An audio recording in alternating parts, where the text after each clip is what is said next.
தற்போது திரு ஓபிஎஸ் அணியை சார்ந்த முன்னாள் எம்பியாக இருக்கக்கூடிய திரு மனோஜ் பாண்டியன் நம்மிடையே தொலைபேசி தொடர்பில் இருக்கிறார்.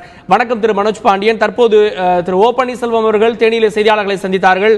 அவருடைய கருத்துக்கு தற்போது சசிகலா அணியைச் சேர்ந்தவர்கள் நேற்று அவர் எந்த நிபந்தனையும் இன்றி என்ற ஒரு வார்த்தையை சொன்னார். இன்றைக்கு 2 நிபந்தனைகளை விதித்திருக்கிறார். இது அடுத்த கட்ட பேச்சுவார்த்தைக்கு ஒரு தடையாக இருப்பதாக பார்க்கிறார்கள். உங்களுடைய கருத்து?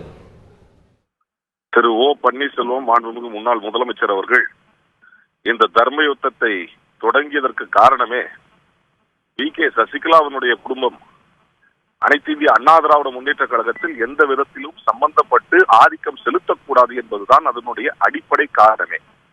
இந்த தர்ம யுத்தத்தினுடைய அடிப்படை காரணம் தூங்கியதற்கு காரணமே அன்றைய தினம் புரட்சி தலைவி அம்மாவினுடைய சமாதியில் உட்கார்ந்து அதற்கு பின்பு தமிழ்நாட்டையும் தமிழக மக்களையும் அனைத்து இந்திய அண்ணா திராவிட முன்னேற்ற கழக தொண்டர்களையும் பாதுகாப்பதற்காக சசிகலா அவர்களுடைய குடும்பம் ஆதிக்கம் செலுத்தக்கூடாது என்பதற்காக தான் இந்த தர்ம யுத்தத்தை தொடங்கினார்.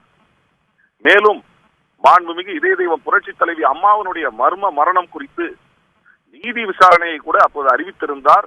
தொடர்ந்து அதுக்கு வலியுறுத்தி வந்து கொண்டிருக்கின்றார்.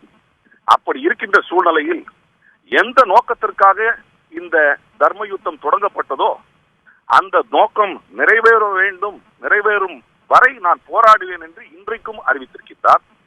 அவரோடு தோள் கொடுத்து அனைத்து இந்திய அண்ணா திராவிட முன்னேற்ற கழக தொண்டர்கள் தமிழக மக்கள் பெரும் ஆதரவினை அவருக்கு தந்து கொண்டிருக்கின்றார்கள்.